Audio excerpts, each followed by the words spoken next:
What are some good suggestions for breakfast for participants using this approach? My first suggestion would be eggs because eggs are a near perfect protein food. You can create many different things with eggs. A simple preparation like poaching the egg or hard boiling an egg for someone who is on the go and needs something very quick.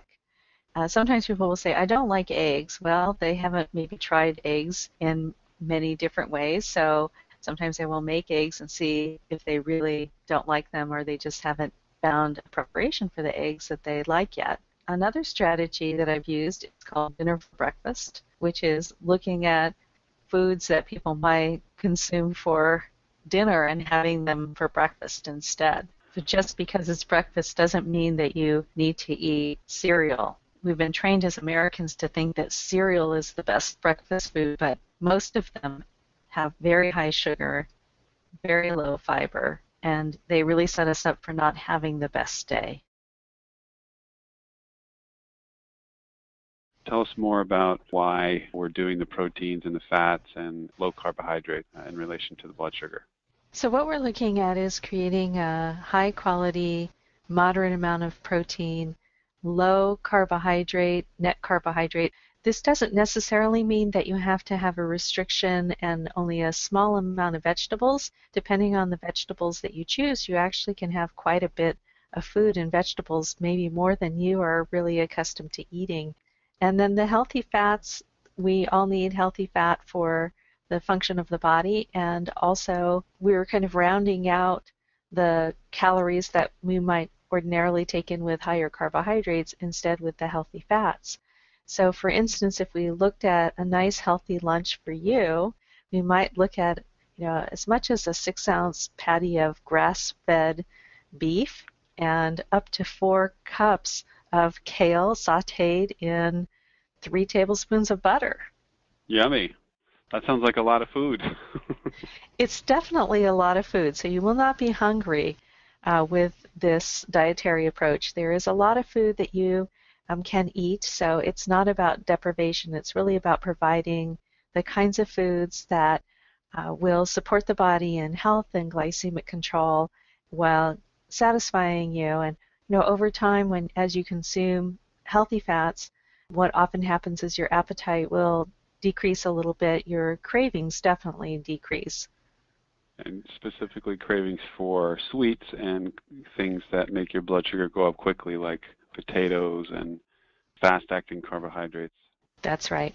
So these are just a few examples of what you might have for lunch. You can also visit the other section of the website that has more recipes and ideas about what to have for lunch, what to bring with you for work. It's always helpful to bring lunch with you because then you don't have to scramble for what's available in the restaurants and what's local to you, so which may not be as healthy an option.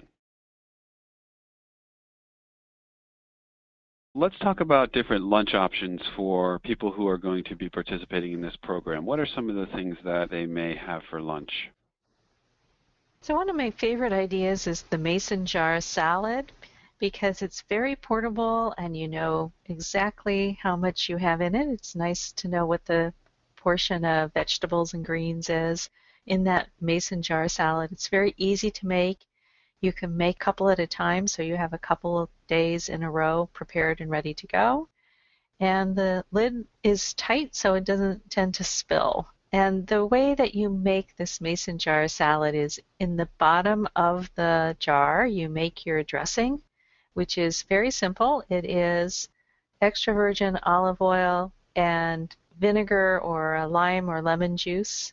And you can use different kinds of vinegar depending on your taste. You could use red wine vinegar or you could use a balsamic vinegar.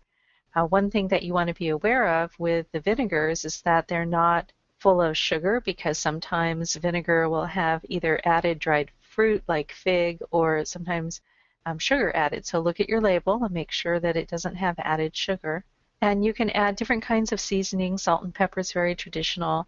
Different kinds of herbs and spices, either dried or fresh. And even sometimes people will add a little bit of mustard. Mustard seed is very good in this dressing. So just mix it up in the bottom. The proportion is basically 1 to 4 your vinegar or acid like lime and lemon juice to 3 or 4 parts olive oil. So that goes in the bottom, and then you can chop up different kinds of stiffer or harder vegetables that stand up to being dunked in dressing. So that might be celery, bell pepper, lightly steamed cauliflower, broccoli, sliced radishes. And usually I use about 1/3 of a cup of 3 different kinds of vegetables to make up 1 cup of vegetables. And then on top of that, you put a cup of organic leafy salad greens. If you want to make something extra special, you can top it with a tablespoon of nuts other than cashews or seeds such as pumpkin seeds. I like to combine that salad with a cup of cubed either grass-fed beef roast that I have cooked previously, or wild-caught salmon, or roasted chicken. What else do you have for us?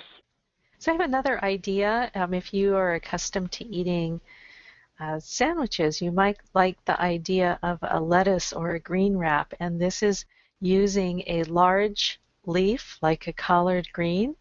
And you might have to steam it just a little bit to get some flexibility. And then fill it with what you might put on your sandwich normally. So you could put some vegetables, some seasonings. You fold up the bottom, roll it up, and then you have a nice little wrap.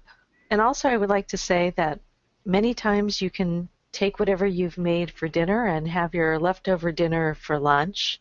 By using soup, stew, you can recreate some of the dishes that you've made earlier in the week as dinner into lunch.